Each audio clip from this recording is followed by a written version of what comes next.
Radio Publique Africaine.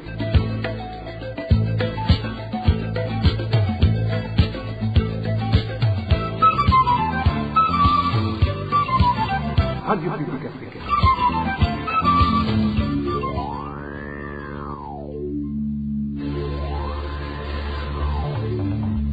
C'est le moment de suivre le journal parlé en français. À la présentation, Nadège Irakoze. Nous sommes le mardi 19 mai 2026. Bienvenue au journal de la Radio Publique Africaine dont voici le sommaire.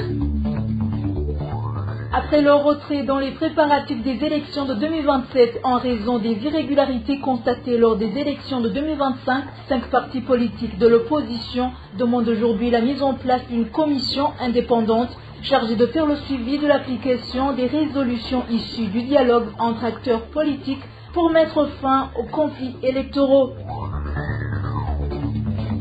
Lors d'une conférence de presse tenue ce mardi, le président de l'OLUCOM dénonce l'influence politique dans la création des coopératives, ce qui est souvent à l'origine de la faillite de ces coopératives. À l'issue du tirage au sort effectué ce mardi, le Burundi est placé dans le groupe I, composé de l'Algérie, du Togo et de la Zambie pour les éliminatoires de la CAN 2027. Tout de suite, le développement du journal. Bonsoir, page politique pour débuter ce journal. Les enseignements liés au massacre survenu au Burundi en 1972 ont été diffusés puis mis en application par certains Burundais de l'ethnie Hutu, dont l'objectif d'exterminer d'autres Burundais de l'ethnie Tutsi. C'est ce qu'a déclaré Mamer Sabushimike, l'un des survivants de ces massacres.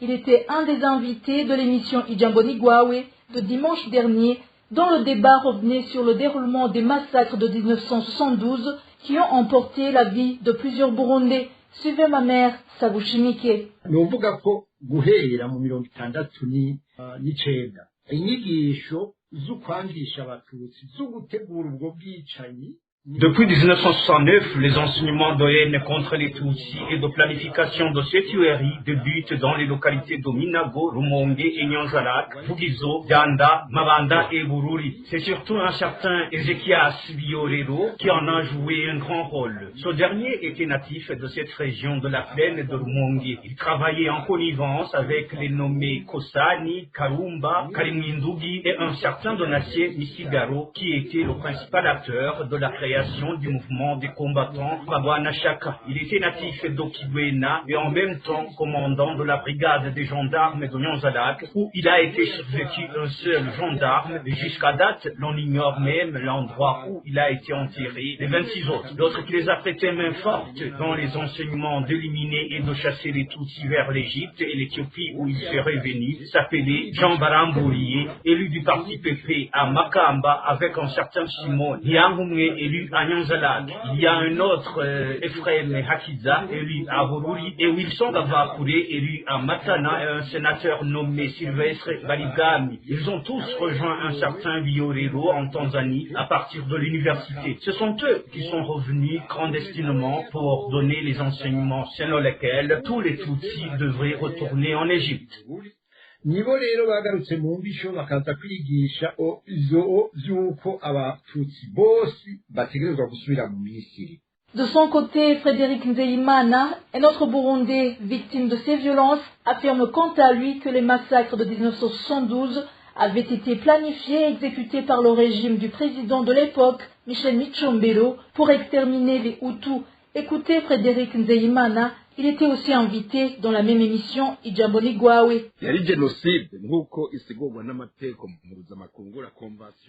C'était un génocide comme régi par la Convention des Nations Unies de 1948. Les massacres de 1972 sont alors validés comme génocide.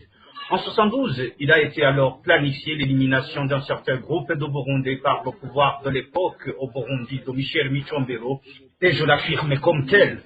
C'est la dynastie Ganois qui devait être succédée par le pouvoir de Micombero, et c'est pourquoi on disait qu'il s'agissait de la révolution du 28 novembre. Il est alors incontestable de dire qu'il s'agissait d'un génocide selon les Nations Unies et selon la planification des auteurs.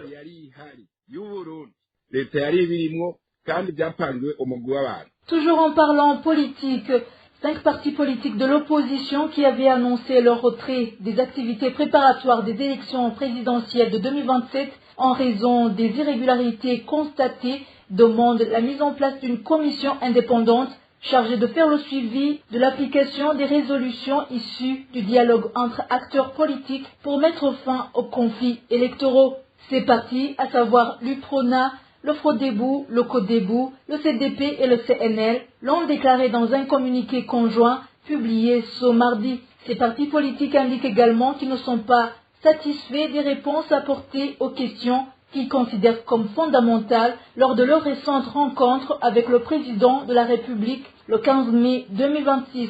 Écoutons Nestor Gilkushaka, président du parti CNL, reconnu par le gouvernement, qui s'est exprimé au nom de ces partis politiques. Les réponses apportées lors de nos échanges n'ont pas été satisfaisantes par rapport à nos préoccupations. Le texte de loi à revoir, le code électoral qui renferme des imperfections à corriger, mais aussi les autres instruments électoraux qui ne protègent en rien l'électeur. Une Cour constitutionnelle dont la composition n'est ni équilibrée ni consensuelle pour garantir la neutralité dans les décisions, mais aussi une CENI et ses démembrements qu'il faut restructurer pour qu'ils soient représentatifs et inclusifs afin de servir le pays et non le parti au pouvoir. Guidés par un esprit de responsabilité et d'attachement à la stabilité du pays, nous réaffirmons notre volonté de poursuivre le dialogue avec les parties prenantes réelles aux élections afin de parvenir à de véritables solutions susceptibles de consolider la démocratie,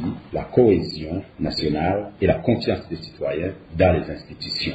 Nous souhaitons que les prochaines rencontres se déroulent dans un cadre propice à des échanges constructifs orientés vers des résultats concrets au lieu de nous retrouver dans un cadre noyé par la présence d'une certaine société civile mal intentionnée et invitée pour dénigrer et insulter les partis politiques.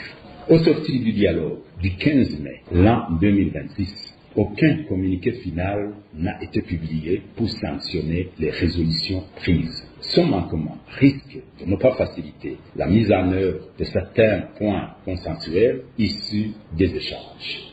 Dans un souci de transparence et de la bonne information de l'opinion publique nationale et internationale, nous encourageons la mise en place d'un mécanisme clair de suivi et d'application des recommandations issues des discussions afin de garantir l'effectivité des engagements pris par les différentes parties et sanctionnés par un communiqué conjoint retraçant les principaux points d'accord. Ces partis politiques de l'opposition avaient annoncé en date du 8 mai 2026 leur retrait des activités préparatoires des élections présidentielles de 2027. L'administration de la commune Nahangwa en mairie de Bujumbura appelle la population de cette commune à dénoncer toute personne impliquée dans la fabrication des boissons fortement alcoolisées jugées dangereuses pour la santé publique. L'administrateur communal Alexis Abdalimana a lancé cet appel ce 18 mai 2026 après la saisie dans la zone d'Ongagala de plusieurs boissons alcoolisées de type liqueur, communément appelées bisso par leurs fabricants. Suivez Alexis Abdalimana, administrateur de la commune Nahangwa. Comme vous avez pu le constater, ces boissons étaient fabriquées dans une petite pièce d'à peine 3 mètres sur 3 mètres dans des conditions extrêmement précaires et insalubres. Il est vraiment regrettable de voir que certaines personnes osent mettre sur le marché des boissons destinées à la consommation publique alors qu'elles sont produites dans un environnement aussi inadéquat et dangereux. Le message que nous adressons à la population est clair.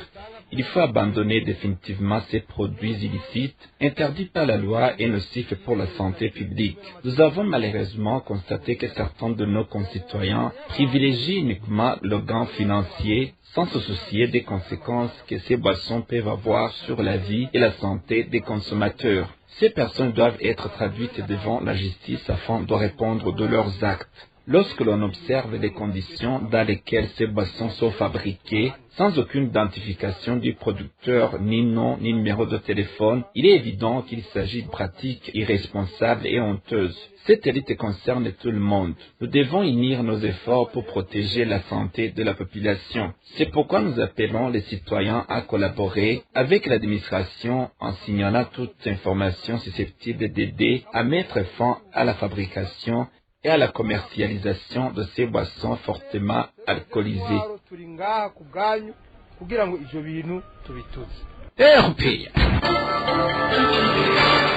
À présent, page gouvernance. Certains habitants de la colline Nyamigina, zone Kabanga, commune Gisuru, en province de Buhumuza, dénoncent des amendes qu'ils jugent injustes de la part des autorités locales. Ils disent que ces autorités infligent à la population des amendes sans quittance.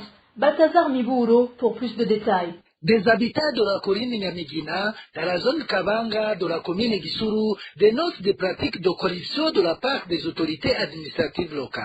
Ils affirment que ces responsables reprennent injustement de l'argent sous forme d'amende. Un habitant interrogé par la RPA explique que les autorités, du chef de colline jusqu'aux responsables de la zone Kabanga, imposent depuis plusieurs jours de lourdes amendes à toute personne soupçonnée de vendre le boisson appelé Kanyanga. Il précise qu'aucune quittance n'est donnée après le paiement de ces amendes. Ils peuvent accuser une personne de fabriquer du kanyanga, puis l'arrêter pour être libérée. Cette personne doit payer une somme comprise entre 2 et 6 millions de francs. Les personnes arrêtées dimanche et lundi ont payé 2 300 000 francs. Aucun reçu ne leur a été donné. Notre source indique que cet argent va directement dans les poches de certaines autorités, puisqu'aucun document ne prouve que ces citoyens ont réellement payé les amendes. Elle ajoute que les montants demandés sont très élevés.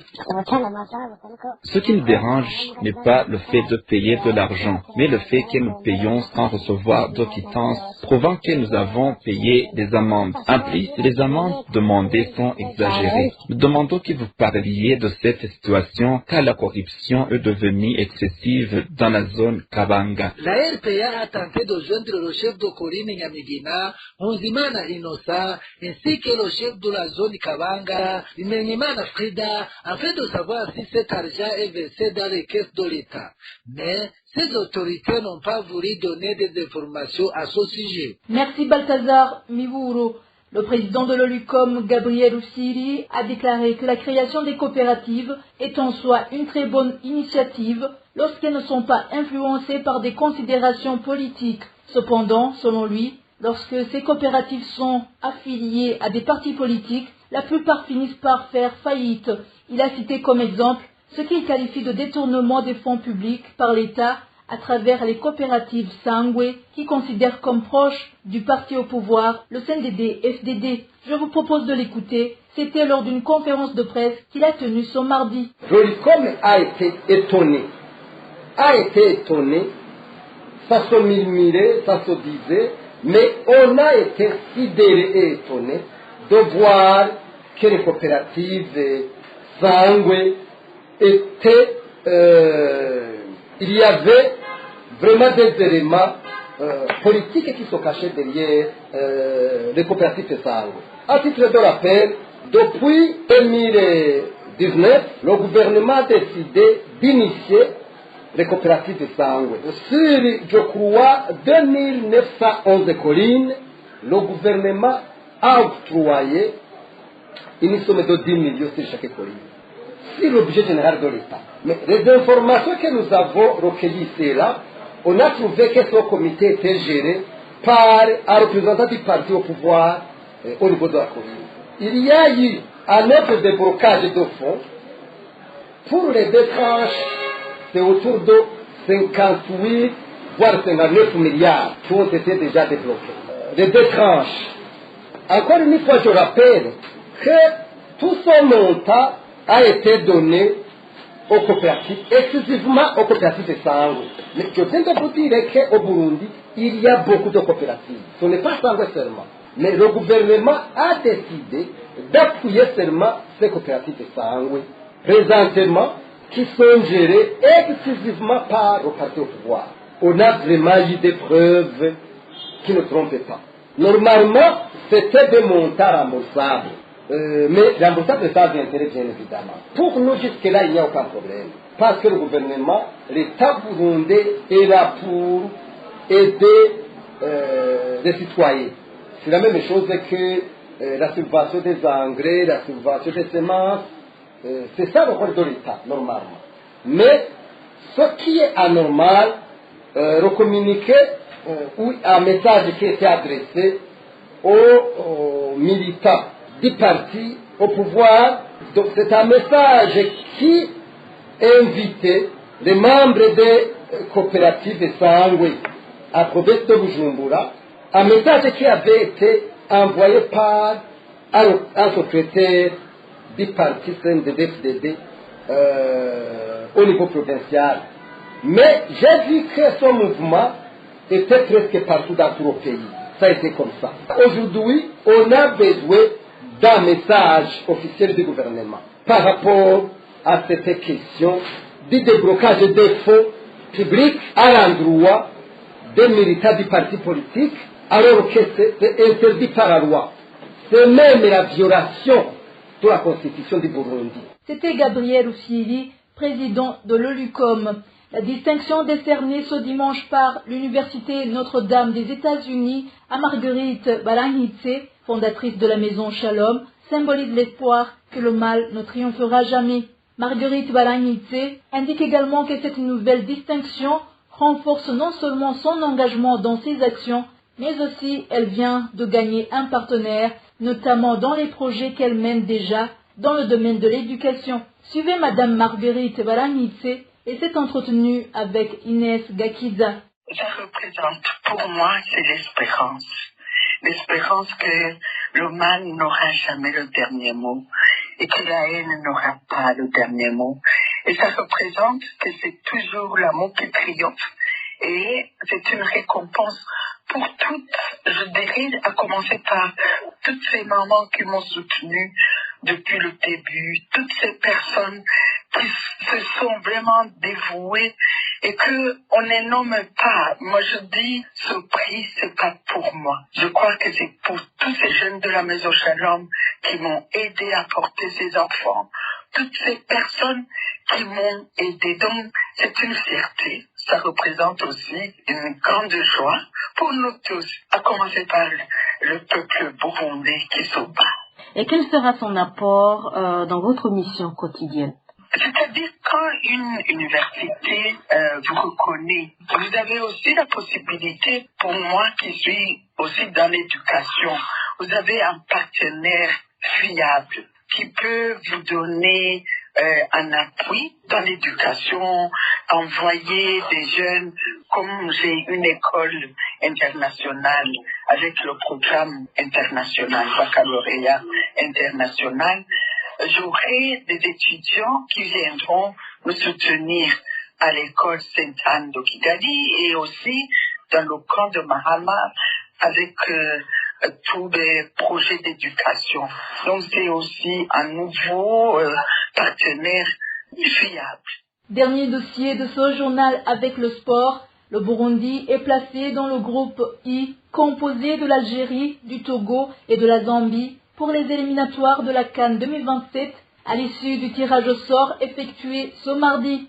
La deuxième place est jouable pour les Hirondelles, selon notre confrère Désiré Hatungimana, qui suit de près le sport burundais. Dans ce groupe dans lequel se trouve le Burundi, composé de l'Algérie, du Togo et de la Zambie, je peux dire que c'est un groupe solide, mais jouable. Jouable pourquoi? Parce que si je commence par l'Algérie, je dirais que c'est un pays à part dans ce groupe I, parce que l'Algérie est un géant d'Afrique au niveau du football qui est supérieur à la formation burundaise.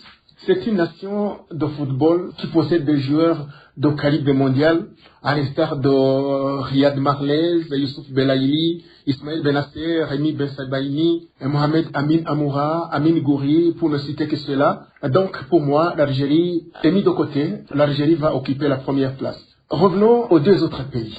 Si on prend la Zambie, par exemple, au niveau de l'Afrique subsaharienne, c'est un pays qui a déjà démontré sa capacité de faire au niveau du football. La Zambie a déjà joué la Coupe d'Afrique à 19 reprises et a remporté cette compétition en 2012. Aujourd'hui, je ne dirais pas que la Zambie possède de grands joueurs, même si ils ont certains joueurs qui évoluent en Europe, comme Paston Dakar de Leicester City en Angleterre, Lubambo Musonda qui joue en deuxième division en Allemagne, Emmanuel Banda qui joue en Israël, et Miguel Chiwa qui joue en Écosse. Ce sont des joueurs qui peuvent aider la Zambie à encore une fois jouer les premiers rôles dans le football africain. Quant au Togo, le Togo est un pays qui a déjà joué la Coupe d'Afrique à 9 reprises, qui n'a jamais remporté cette compétition, et sa dernière participation date de 2017. Ça montre que ce pays n'est pas consistant quant à la participation à cette compétition phare du football africain. Ce pays francophone de l'Afrique de l'Ouest possède également des joueurs qui jouent dans les premières divisions, je dirais, en France, comme Karim Dermanet de Lorient, Jenné Dacoman, Retafe en Espagne, Josué Hamao de Dynamo Bucarest en Roumanie, Thibaut Kidje de Listerne en Suisse, et beaucoup même d'autres joueurs qui jouent en deuxième division. Mais pourquoi est-ce que je dis que les deux pays sont abordables pour le Burundi? Le Burundi possède aussi actuellement des joueurs qui évoluent en Europe, à l'instar de Youssouf Ndaïchimie qui joue à Nice en France, et Jordi Liongola qui joue à la Louvière en Belgique, Kanakima la Bienvenue en République tchèque, et d'autres joueurs qui émergent comme Jean-Claude Mugisha. Et à côté de ces jeunes joueurs, il y a des tauliers du football burundais comme Seydou Dibazonhiza, Cédric Amissi, qui peuvent encadrer les jeunes pour arriver à l'objectif de jouer la Coupe d'Afrique. Pour moi, la deuxième place est jouable parce que la première, je l'ai déjà attribuée à l'Algérie, qui est au-dessus des autres pays de ce groupe I. Je peux dire que le Burundi a des chances de rivaliser pour la deuxième place, surtout qu'actuellement, le Burundi va jouer sur son propre terrain devant son propre public, contrairement aux éditions passées. Merci Désiré Hatungimana. Et voilà, c'est la fin du journal de ce 19 mai 2026. Merci chers auditeurs pour votre attention. Merci aussi à tous mes collègues. À la présentation de ce journal, vous étiez avec Nadège Ilakodze. Bonne soirée chez vous.